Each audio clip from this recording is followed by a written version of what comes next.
Screen share کر دیا آپ نے؟ یہاں مجھے نظر نہیں آ رہی اسکرین، پتہ نہیں کیا وجہ ہوئی، بالکل نظر نہیں آ رہی، یہ خاص بات ہوگی اس میں۔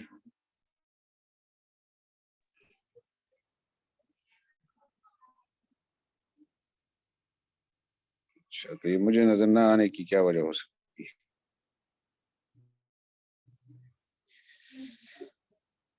چلو میں پھر کتاب سے ہی آپ کو بتا دوں۔ ہاں یہ نظر آ گئی، اسی باب ثالث سے آج پڑھنا ہے اس کو۔ تو گزشتہ اتوار کو آپ کی خدمت میں ہم نے جو فائل پیش کی تھی اس سے متعلق آپ کی رائے درکار ہوگی، کیا سلسلہ ہے اس سلسلے میں۔ اور اس سے آخر میں بات کر لیں گے۔ یہ باب فصل اول جو ہے نا، اس کا خلاصہ آپ دیکھ لیں۔ الباب الثالث، تیسرا باب۔ اس تیسرے باب کا حاصل یہ 4 باتیں ہیں جو آپ کے سامنے۔ مرکزی عنوان تو یہ ہے قرآن پاک کا اسلوب بدیع، نایاب انداز بیان، غیر معمولی انداز بیان۔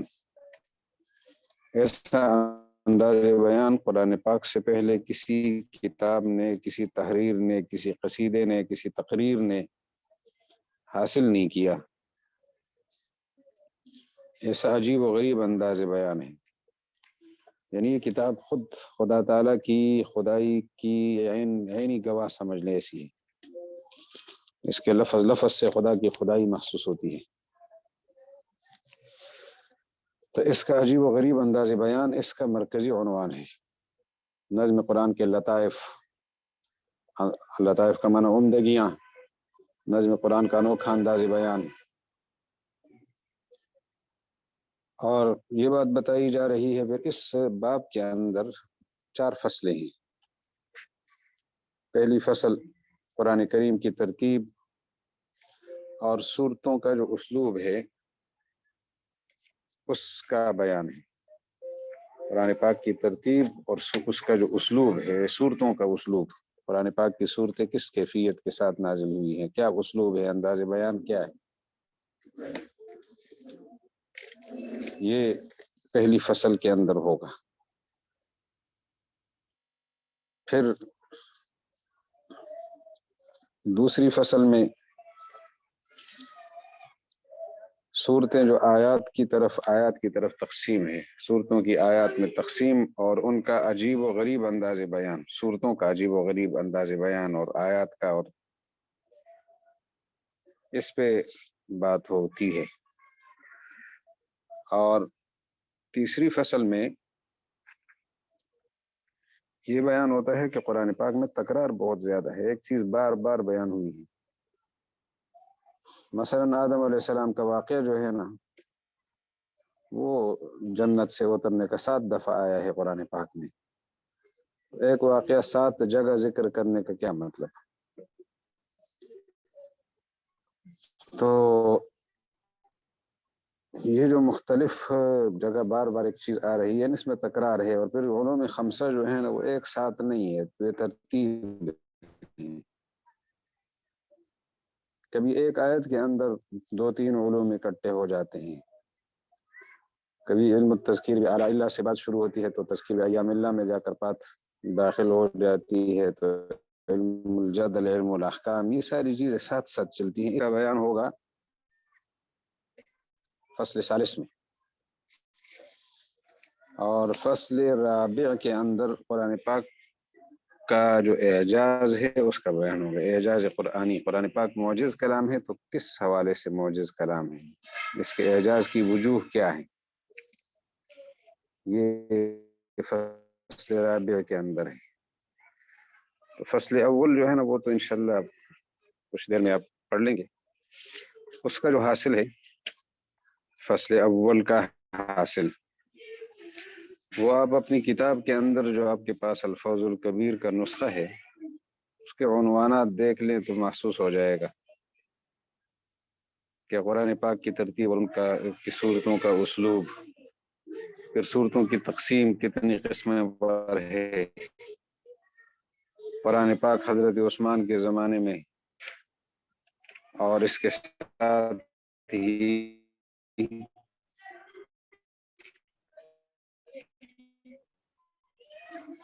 صورتوں کا آغاز صورتوں کے درمیان صورتوں کا آغاز کس انداز سے ہے، پیچھے نظر رکھا گیا ہے بعض جگہ صورتوں کا اختتام کے اندر ایک نیا کلام شامل ہو جاتا ہے، تو اس کی تفصیلات آ رہی ہیں آپ کے سامنے۔ اب سب سے پہلے آپ بالکل شروع سے دیکھ لیں، بالکل شروع سے اس فائل کو کھولیں آغاز سے ہی۔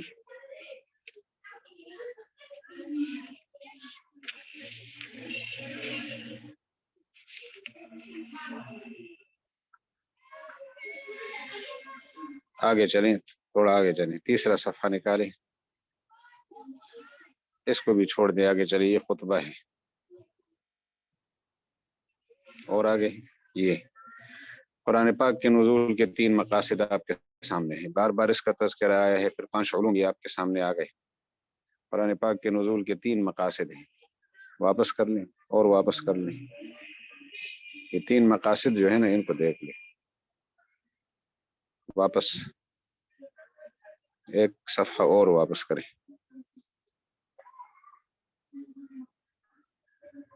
یہ اس سے ایک صفحہ اور واپس چلے جائیں، ایک صفحہ اور اوپر عربی عبارت آ جائے، ایک صفحہ پیچھے جائے، واپس چلے جائے ایک صفحہ، یہ اسی کو مکمل ظاہر کر دیں۔ یہ اوپر واضح لکھا ہے والحق ان القصد الاصلیہ من نزول القرآن ہوا تہذیب النفوس البشر، تہذیب النفوس البشریہ، قرآن پاک کے نزول کا مرکزی مقصد تہذیب النفوس البشریہ ہے۔ تو یہ 5 علوم ہیں، 5 علوم میں کن علوم کا تعلق تہذیب النفوس البشریہ سے ہے؟ 5 علوم تو آپ کو یاد ہیں، علم الاحکام ہے، علم الجدل ہے، تذکیر بآلاء اللہ ہے، تذکیر بایام اللہ ہے، تذکیر بالموت، تذکیر بما بعد الموت۔ تو ان میں سے کن علوم کا تعلق تہذیب النفوس البشریہ سے ہے؟ یہ ذرا مجھے آپ بتا دیں۔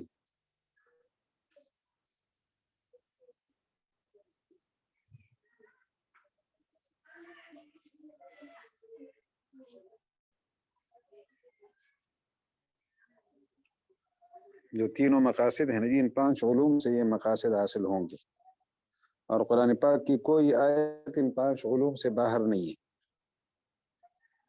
یا وہاں احکام ہوں گے، یا علم الجدل ہوگا، یا تذکیر بآلاء اللہ، یا تذکیر بایام اللہ، تذکیر بالموت بعد الموت، یہ چیزیں ہوں گی۔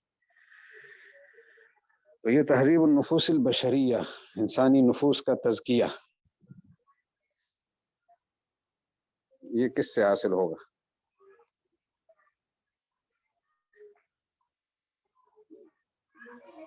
اگر لکھتے ہیں تو مناسب ہوگا، یہ آپ ارشاد فرما دیں۔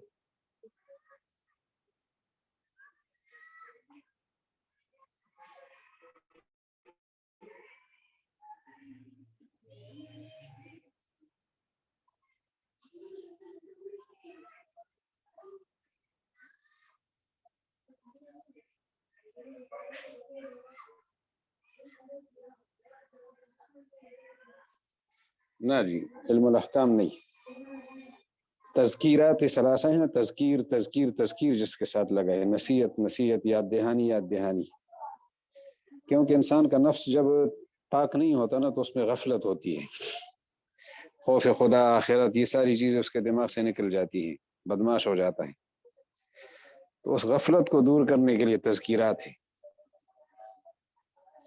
تو تہذیب النفوس البشریہ کے لیے تذکیر بآلاء اللہ، تذکیر بایام اللہ، تذکیر بالموت بعد الموت، یہ ہے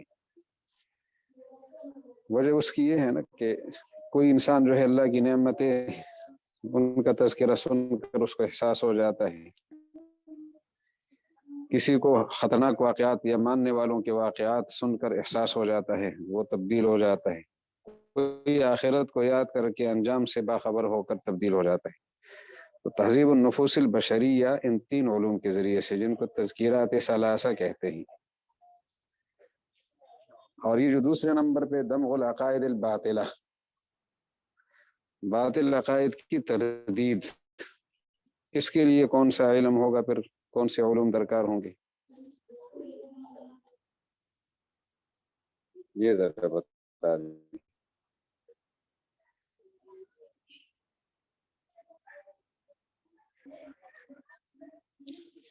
جی ارشاد فرما دی۔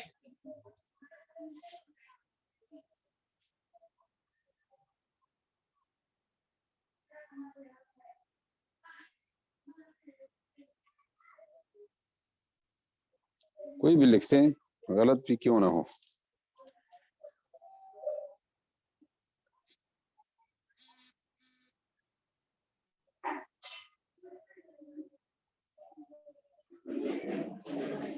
جی حاضری لگ جائے نا کیونکہ موجود ہے۔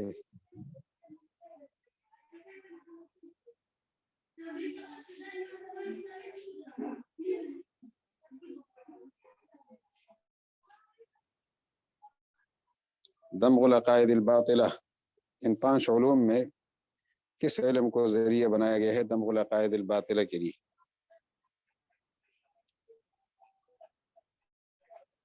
زبردستی آیت الجدل، بالکل صحیح ہے۔ اللہ تعالیٰ جزائے خیر دے۔ تو آیات الجدل جو ہے نا، علم الجدل، ان کے ذریعے سے باطل عقائد کی تردید ہوتی ہے، مشرکین کے عقائد کا رد ہے، اور صحیح عقیدہ وہاں پیش کیا جاتا ہے، غلط عقیدے کی تردید، یہود و نصارہ کی تردید، منافقین کی تردید۔ اور اس کے ساتھ ایک چیز اور تھی، نفی الاعمال الفاسدہ، اعمال فاسدہ کا خاتمہ، معاصی اور گناہوں کا خاتمہ، اس کے لیے کون سی آیتیں نازل ہوئی ہیں؟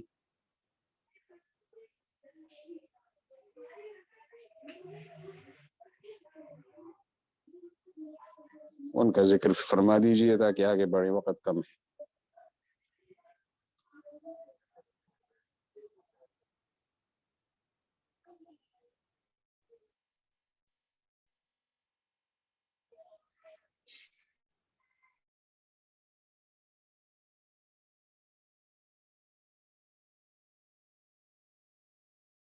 اس کے لیے کون سی آیتیں اتری ہیں؟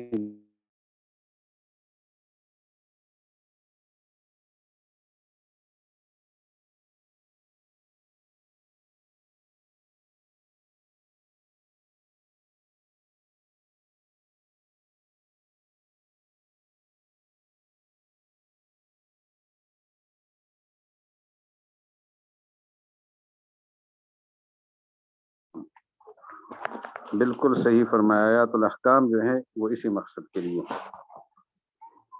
اور یہ ساتھ لکھا بھی ہے، آپ دیکھیں نا، فوجود العقائد الباطلہ فی خواطر المکلفین، مکلف کے دماغ میں باطل عقائد کا وجود، یہ سبب نزول آیات جدل ہے۔ آیات جدل کے نزول کا سبب یہی ہے کہ غلط عقیدے کو ختم کر دیا جائے، اور وجود الاعمال الفاسدہ، فاسد اعمال کا وجود اور مظالم کا شیوع اور عموم، یہ سبب نزول آیات الاحکام۔ اور اسی طرح عدم و تیقظہم و تنبہہم، ان کا بیدار نہ ہونا اور ان کا نہ جاگنا، یہ دراصل سبب نزول آیات التذکیرات الثلاثہ ہے، تذکیر بآلاء اللہ، تذکیر بایام اللہ، تذکیر بالموت بعد الموت، وقائع وغیرہ، یہ ساری باتیں ذکر کی۔ تو اب اگلا صفحہ آپ کھولیں تو اس میں اس کا حاصل تھا، یہی درس قرآن کا بھی مقصد ہے، تعلیم القرآن کا مقصد بھی یہی 3 باتیں۔ تو دیکھیں نا، انسانی نفوس کا تزکیہ، کہ دل پاک ہو جائے، تو وہی 3 تذکیرات کو استعمال کریں گے۔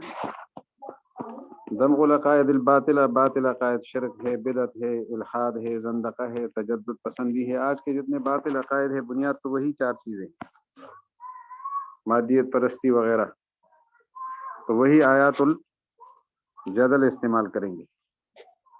اور نفی الاعمال الفاسدہ، رسومات اور معصیات کا خاتمہ، تو اس کے لیے آیات الاحکام کا استعمال ہوگا۔ اب اپنے سبق کی طرف آپ آ جائیے۔ اس مقاصد کے لیے قرآن پاک نے جو اسلوب اختیار کیا ہے، اس پہ آج بات کرنی ہے کہ قرآن پاک جو ہے نا، واپس آپ بہت آگے نکل گئے. یہ ایک صفحہ آگے بڑھے. یہ جو بڑا عنوان لگا ہے یہ اس کو دیکھ لیں آپ. یہ حاصل ہے آج آپ کے پہلے صفحے کا، الفوظ الکبیر کے پہلے صفحے کا خلاصہ ہے کہ قرآن پاک متون کی طرح نازل نہیں ہوا. متن کنز الدقائق ہمارے ہاں، یا قدوری، یا جو ہمارے ہاں متن کے نام سے کتابیں موجود ہیں، تو ان میں ترتیب یہ ہوتی ہے کہ طہارت کے مسائل زکوٰۃ کے باب میں نہیں آتے. زکوٰۃ کے مسائل کبھی ہم نے کتاب الحج میں نہیں دیکھے، اور کتاب الحج کے مسائل ہمیں کتاب الصلاۃ میں نہیں ملتے. اپنے اپنے موضوع کے لیے مستقل عنوان ہوتا ہے، کتاب، فصل، باب، یہ عنوانات ہوتے ہیں. کتاب بڑا عنوان ہے، اس کے نیچے باب ہے، اس کے نیچے فصل ہے. قرآن پاک کی یہ ترتیب نہیں ہے. تو اس ترتیب سے ہٹ کر جو قرآن پاک کا نزول ہوا ہے، اس کی وجہ یہ ہے کہ قرآن پاک شاہی کلام ہے، تصنیف نہیں، شاہی کلام، بادشاہ کا کلام ہے. اب دنیا میں ہم آسانی سے اس کی مثال ایک نظیر سمجھ سکتے ہیں، کیونکہ اللہ تعالیٰ نے بندوں سے کلام بندوں کے کی ذہنی سطح کے مطابق کیا ہے. تو بندوں میں بادشاہ لوگ فرامین بھیجتے ہیں. پاکستان کے صوبہ خیبر پختونخوا کے لیے مرکز سے یہ آرڈر ہے، صوبہ بلوچستان کے لیے یہ قوانین ہیں، اسی طرح صوبہ سندھ کے لیے یہ ہدایات ہیں. ایک ایک ضلع کے لیے، علاقے کے تھانوں کے لیے مختلف احکامات ہیں. تو یہ ضرورت کے موقع پر احکامات بھیجے جاتے ہیں. آگے یہ احکامات ضرورت کے موقع پر سارے جمع ہو جائے اور کوئی آدمی اٹھ کے ان کو مرتب کر کے کتاب بنا دے. ان میں پھر آدمی ربط نہیں دیکھتا کہ یہ حکم کیوں ہے، اس حکم کے ساتھ اس کا کیا جوڑ ہے. شاہی فرمان ہے، جوڑ کیا ہے؟ فلاں موقع کی یہ ضرورت تھی، فلاں موقع کی یہ ضرورت تھی. یا یہ کہ ایک آدمی کو ایک حکم دیا، دوسرے کو دوسرا دیا، تیسرے کو تیسرا، اس کی شاہ مناسب. مثلاً بادشاہ آدمی نے اپنے باورچی کو کہہ دیا کہ آپ مجھے چائے بنا کے دے دو، دوسرے کو کہا جی میرے کپڑوں کو استری لگا دو، تیسرے سے کہا جی آپ میری جوتیاں صاف کر دو. اب ان کا آپس میں جوڑ نہیں دیکھیں گے، یہ اس کے ارشادات، شاہی احکامات ہیں.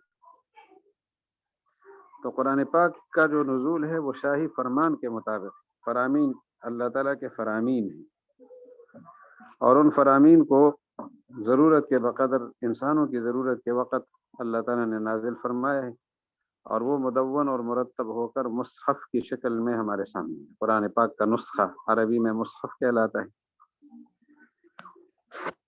تو یہ آپ کے سامنے جو پہلی بات تھی، قرآن کریم مکتوبات اور پیغامات کے مجموعے کی مانند ہے.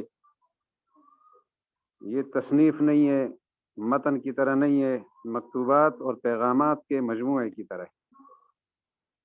اللہ تعالیٰ نے اپنے بندوں کو مختلف حالات میں مختلف طرح کے فرامین اور پیغامات جبریل علیہ السلام کے ذریعے سے بھیجے اور حضرت محمد صلی اللہ علیہ وسلم تک پہنچائے ہیں. جیسے خاص ترتیب سے ایک ہی جلد میں مدون اور محفوظ کیا گیا، جس کو مصحف کہا جاتا ہے. مصحف عثمانی اس کا نام بعد میں رکھا گیا، شروع میں اس کا نام مصحف تھا. شروع میں مصحف، بعد میں مصحف عثمانی. اب عبارت دیکھ لیجیے اپنی کتاب کی.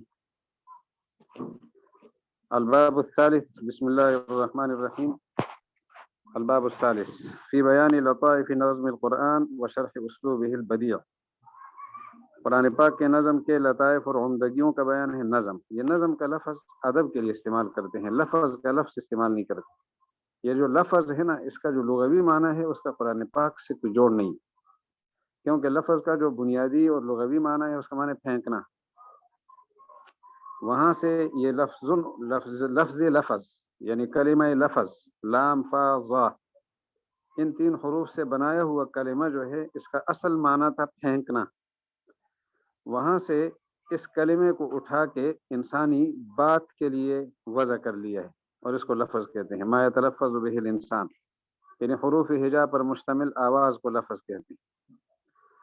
تو لام فا ظا، ان 3 حروف سے بنا ہوا کلمہ یہ وضع تھا اور مقرر تھا پھینکنے کے معنی کے لیے، وہاں سے اٹھایا اور اس آواز کے لیے جو حروف ہجا پر مشتمل ہو اس کو وضع کر لی، نقل کر لیا۔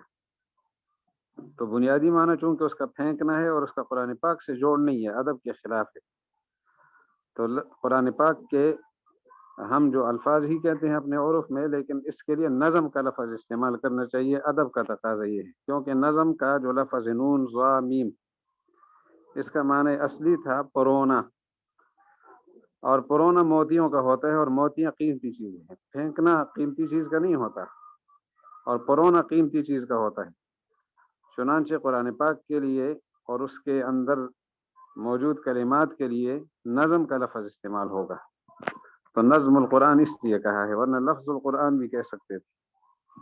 ادب کا تقاضا ہے، مسلمانوں نے اپنی کتاب کے ساتھ کس ادب کا تعلق رکھا ہے۔ وشرح اسلوبہ البدیع، اور اس کے عجیب و غریب انداز بیان کی تشریح۔ الفصل الاول فی ترتیب القرآن الکریم و اسلوب السور فیہ، قرآن پاک کی ترتیب اور قرآن پاک کی صورتوں کا جو اسلوب ہے اس قرآن پاک کے اندر، اس کا بیان۔ لم یجعل القرآن مبوبا مفصلا علی منہج المتون، قرآن پاک کو مبوب و مفصل نہیں بنایا گیا جیسے متون کا انداز ہوتا ہے۔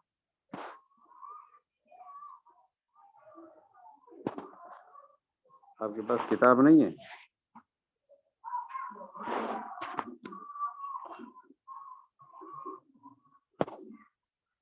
کتاب کھول لیں پھر چلتے ہیں۔ لم یجعل القرآن مبوبا و مفصلا،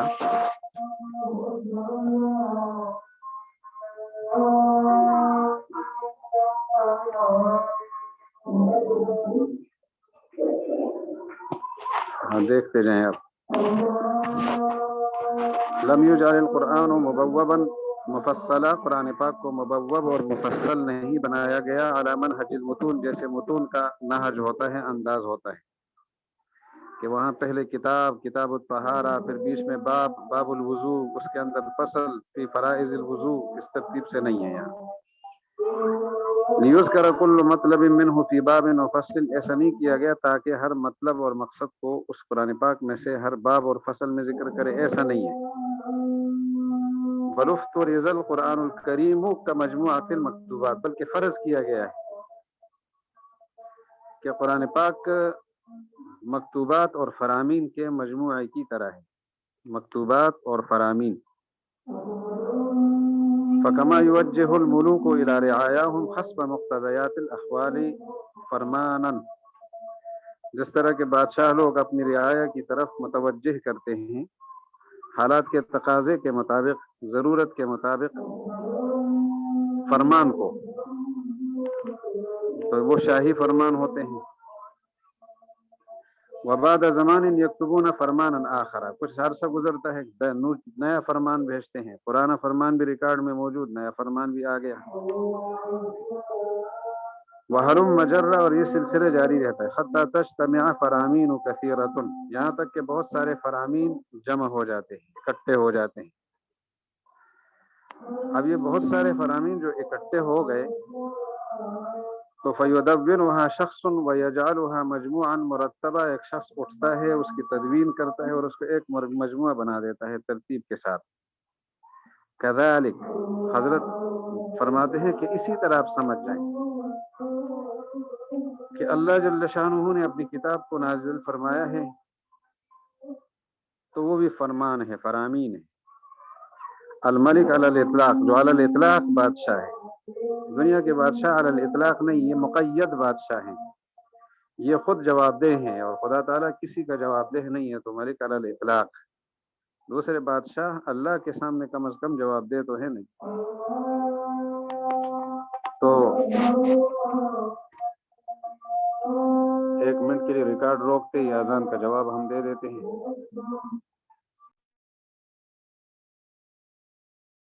اطلاق بات اس نے بھی نازل کیا علی نبی، اپنے نبی پر، لہدایت عبادی، اپنے بندوں کی رہنمائی کے لیے، سورتم بعد سورت، ایک سورت کے بعد دوسری سورت، حسب متطلبات الظروف، حالات کے تقاضے کے مطابق۔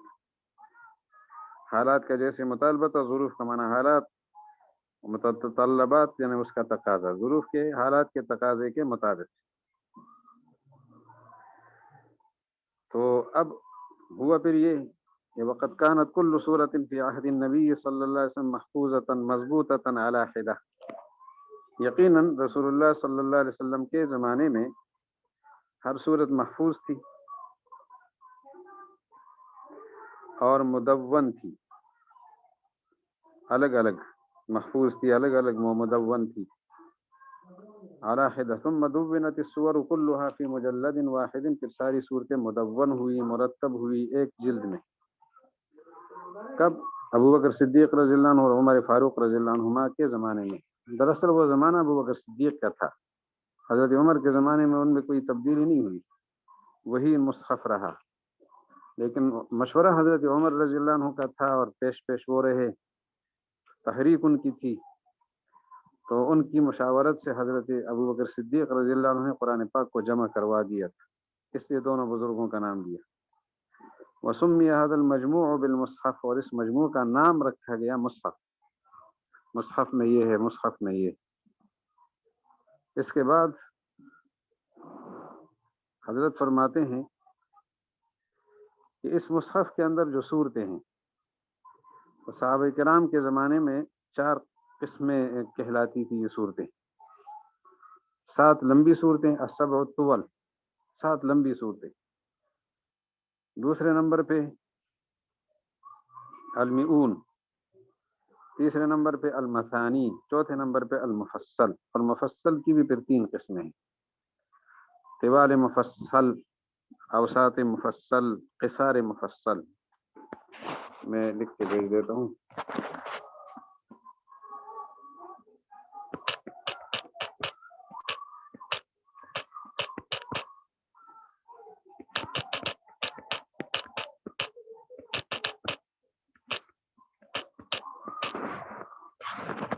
طوال مفصلہ، اوساط مفصلہ اور قصار مفصلہ،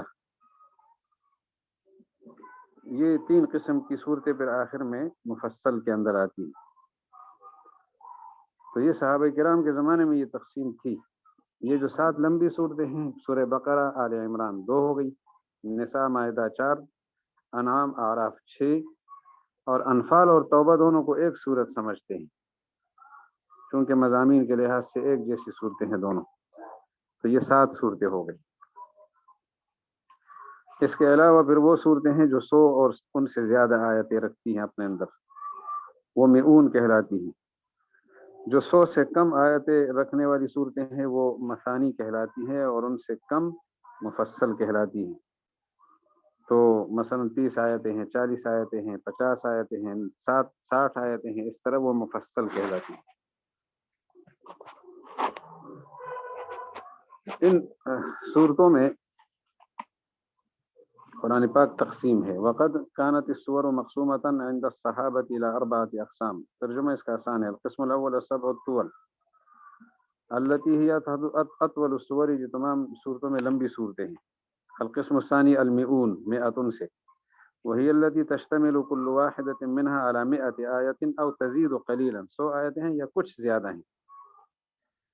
اس کے بعد فرماتے ہیں القسم الثالث المثانی، وہی ما تقل آیاتها عن المئہ، 100 سے کچھ کم ہے، 90 آیتیں، 80 آیتیں اس طرح. اور ان سے نیچے جو ہے وہ مفصل ہیں. والرابع المفصل. وقد ادخلت سورتان او 3 هي من عداد المثانی في المئین. بعض صورتیں آپ کو نظر آئیں گی کہ وہ ہیں تو مثانی، اور مئین کے درمیان میں ان کو شامل کیا گیا ہے مئین میں. یعنی قرآن پاک نے ایسا نہیں کیا کہ شروع کی 7 صورتیں تو مرتب ہیں، 7 ترتیب کے ساتھ ہے، بقرہ، آل عمران، نساء، مائدہ، انعام، اعراف، انفال، توبہ، یہاں تک. لیکن آگے صورتیں ایسا نہیں ہے کہ جی مئون کے اندر جو ہے نا کوئی اور صورت نہ آئے، مثانی نہ آئے، مثانی میں مئون نہ آئے، ایسا نہیں. وہاں ایسا ہوا ہے کہ ایک قسم میں دوسری قسم داخل ہوئی ہے، اور اس لیے کہ وہ مضمون کے لحاظ سے دوسری صورت سے ملتی جلتی صورت، تو اس لیے ایک قسم کے اندر دوسری قسمیں شامل ہوئی ہیں. تو وہاں طالب علم کو الجھن ہوتی ہے کہ یہ کیا ہوا. تو مثلا سورہ رات کی کل آیتیں 43 ہیں. رات، اس کے بعد ابراہیم 52 آیتیں ہیں، پھر سورہ حجر 99 آیتیں ہیں، سورہ مریم کی 98، سورہ حج کی 78. تو اب یہ 5 صورتیں مثانی کے درمیان رکھنی چاہیے تھی، لیکن ان کو میعون کے درمیان رکھا گیا ہے. وجہ یہ کہ مضامین آپس میں ملتے جلتے. سورہ شعراء کی کل آیتیں 227 ہیں، صافات کی 82 ہیں. اب بڑی صورت کو چھوٹوں کے درمیان رکھنا، چھوٹی کو بڑی کے درمیان مضامین کی مناسبت کی وجہ سے. سورہ انفال جو مثانی میں سے، سورہ توبہ کے ساتھ اس کو جوڑ دیے جو میعون میں سے ہیں، تو مضامین کے ساتھ مضامین میں جوڑ کے کی وجہ سے. تو بہرحال انشاءاللہ سمجھ آ گئی ہوگی. وقد ادخلت سورتان و ثلاث، کبھی 2 صورتیں کبھی 3 صورتیں جو مثانی کی صورتیں ہوتی ہیں معین میں داخل ہوتی ہے، لمناسبت سیاقها بسیاق المعین، کہ ان کا سیاق معین کے سیاق کی طرح ہے. وہکذا جرى التصرف فی بعض الاقسام الاخرى ایضا، جو مفصلات ہیں ان میں بھی مثانی کی صورتیں داخل ہو گئی ہیں. تو ایسا ہوتا ہے. قصار مفصل میں اوساط مفصل کی صورتیں بھی آئی ہیں. قصار مفصل وہ صورتیں ہیں جو سورہ مثلا والتین کے برابر اور اسی طرح والضحیٰ کے برابر یہ صورتیں. لیکن آپ دیکھتے ہیں اقرأ باسم ربک الذی خلق جو ہے وہ سورہ سبح اسم ربک الاعلی کے برابر ہے، یا سورہ لم یکن الذین کفروا بھی نسبتاً جو ہے وہ بڑی ہے، کیونکہ مضامین کے لحاظ سے ان کا جوڑ ان کے ساتھ تھا. وہکذا جرى التصرف، یہ ہو گیا. وقد استنسخ عثمان، حضرت عثمان کے زمانے میں قرآن پاک کے نسخے تیار ہوئے اور 7 نسخے 7 ملکوں میں بھیجے گئے تھے. وہ نقشہ ہم انشاءاللہ اگلی نشست میں وہ نقشہ بھی آپ کے سامنے رکھ دیں گے کہ یہ 7 ممالک ہیں، کس کس ملک میں کون کون سا نسخہ گیا تھا. نام ابھی بتا دیتے ہیں کہ ایک نسخہ یمن میں، ایک مکہ مکرمہ میں، ایک مدینہ منورہ میں، ایک شام میں. یہ 4 نسخے ایک لائن پہ تھے، ایک پٹی پہ. اور ایک نسخہ بحرین میں، اور ایک نسخہ کوفہ میں، اور ایک بصرہ میں. یہ 3 نسخے دوسری پٹی پر مشرق کی طرف. یہ 7 نسخے تھے قرآن پاک کے. ایک نسخہ ان میں سے اب بھی لندن کی لائبریری میں موجود ہے، اور سند متصل کے ساتھ اوپر تحریر کیا ہے کہ یہ نسخہ فلاں سے فلاں نے حاصل کیا تھا، ہم نے فلاں سے حاصل کیا ہے. ہم نے کہاں سے حاصل کیا اپنا بھی لکھا ہے، اس نے کہاں سے لیا تھا اس کی پوری سند اور پورا ریکارڈ، اس نے کب اور کس سے حاصل کیا تھا اور کہاں حاصل کیا تھا، اس کی تفصیل حضرت عثمان تک یہ تفصیل پہنچی. تو آپ دیکھیں نا جی، اللہ تعالیٰ اپنی کتاب کی حفاظت کی گواہی دے رہا ہے اور کن سے دلوا رہا ہے. غیر مسلم جو قرآن پاک کو نہیں مانتے وہ بھی قرآن پاک کے نسخے کے ساتھ پوری سند لکھ کر وہاں لندن کی لائبریری میں قرآن پاک کا نسخہ رکھ چکے. تو قرآن پاک کے نسخے 7 تیار کیے تھے حضرت عثمان رضی اللہ عنہ نے اسی مصحف میں. وقت استنسخ عثمان رضی اللہ عنہ عدت نسخ، چند نسخے تیار کیے. استنساخ کا معنی نقل کرنا اسی مصحف سے، اور ان کو آفاق اور اطراف میں بھیجا تاکہ مسلمان اس سے مستفید ہو جائے. ولا یمیلون الی ترتیب آخر، اور کوئی اور ترتیب نہ اپنائیں، کیونکہ بعض منسوخ قراءات بھی تھیں قرآن مصحف میں، تو اب ان کو ختم کرنا ضروری تھا. ریکارڈ میں تھی صحابہ کرام کے پاس، تلاوت ان کی منسوخ، احکامات ان کے منسوخ ہو گئے تھے. تو چونکہ قرآن پاک شاہی فرمان ہے، تو فرمان کا یہ ہوتا ہے کبھی کوئی فرمان منسوخ ہو کر اس کی جگہ نیا فرمان آ جاتا ہے. اور جو محکم فرامین تھے قیامت تک باقی رکھنے تھے، تو ان کا مجموعہ دنیا کے سامنے لانا تھا. استحلال الصور و اختتامها علی اسلوب الفرامین. آپ کے پاس جو سلائیڈ ہے وہ ذرا نکالیں. یہ تھوڑی سی گڑبڑ ہو گئی، مجھے اب خیال آیا کہ مجھے یہ صفحہ بھی بیچ میں شامل کر لینا چاہیے تھا سلائیڈ کے اندر، الفوز الکبیر کا. آئندہ ایسے ہی کریں گے، ادھر خاکہ ہوگا اور دوسری طرف صفحہ ہوگا. وہ سلائیڈ نکال دیں.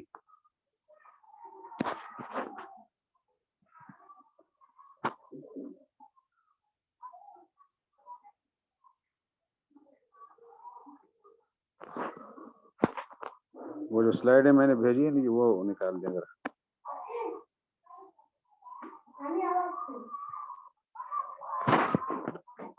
آواز آ رہی ہے؟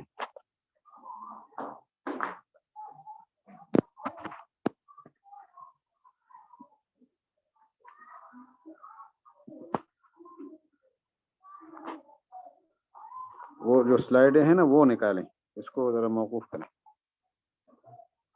اچھا ٹھیک ٹھیک، کوئی مسئلہ نہیں.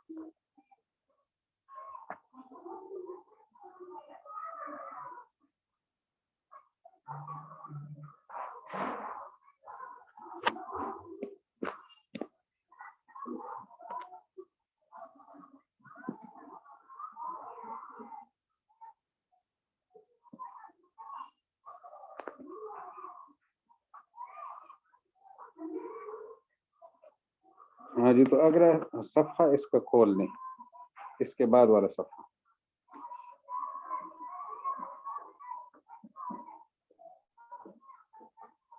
اس کے بعد والا.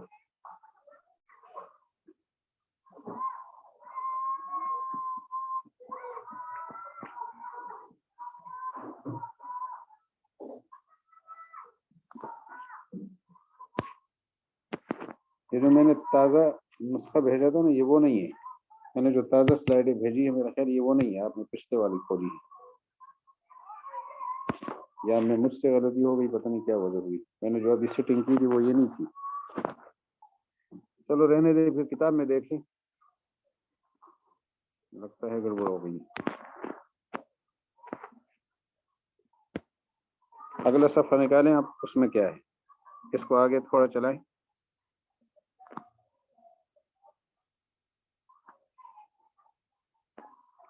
یہ نہیں ہے. ایک منٹ میں دیکھتا ہوں، شاید میں نے آپ کو بھیجنے میں غلطی کر لی ہے. میں دوسرا بھیجتا ہوں.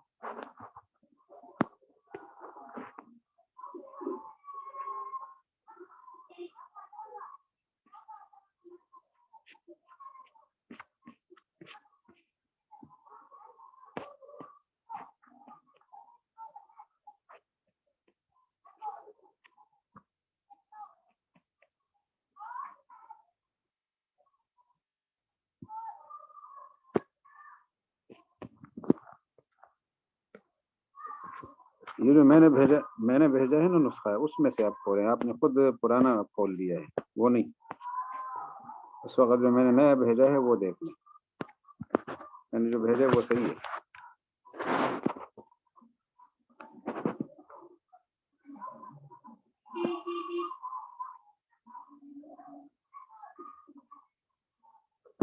اس کے اوپر باب سوم لکھا ہوگا، جو میں نے ابھی تازہ بھیجا ہے.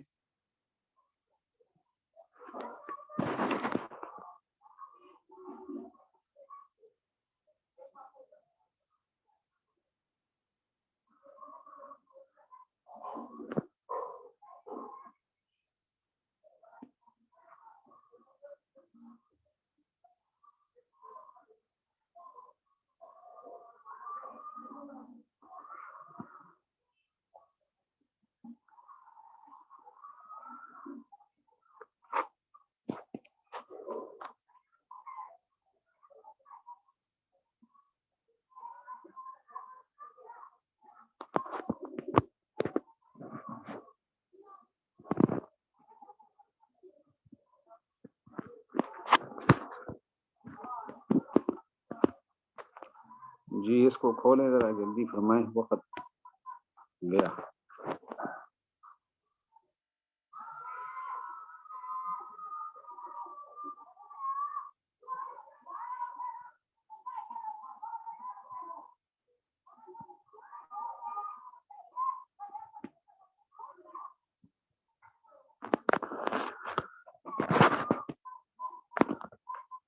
جی بہت دیر ہو گئی، کیا مسئلہ ہے کوئی؟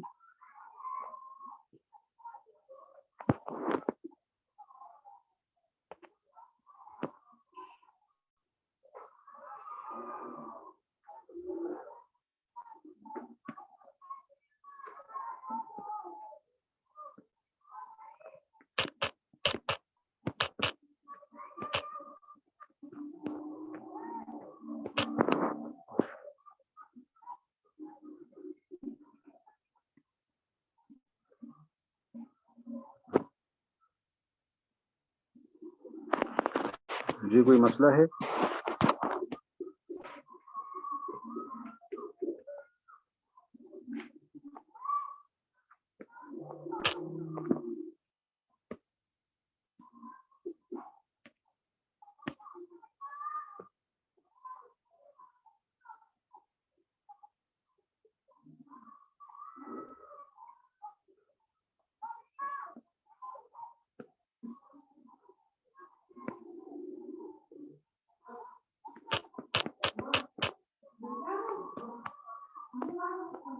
ابھی تو وقت ختم ہو گیا، میرا خیال ہے کہ آگے پھر آپ کے لیے بھی الجھن ہوگی۔ اگر گزشتہ اتوار کی طرح آج رات 8 بجے سے 9 تک وقت دے سکے تو اس میں یہ ٹاپک مکمل کر لیں گے ہم۔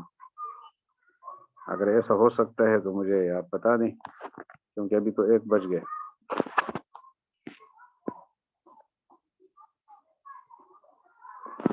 کیونکہ یہ ابھی تک کھل نہیں رہا تو پتہ نہیں کیا مشکل ہے اس میں۔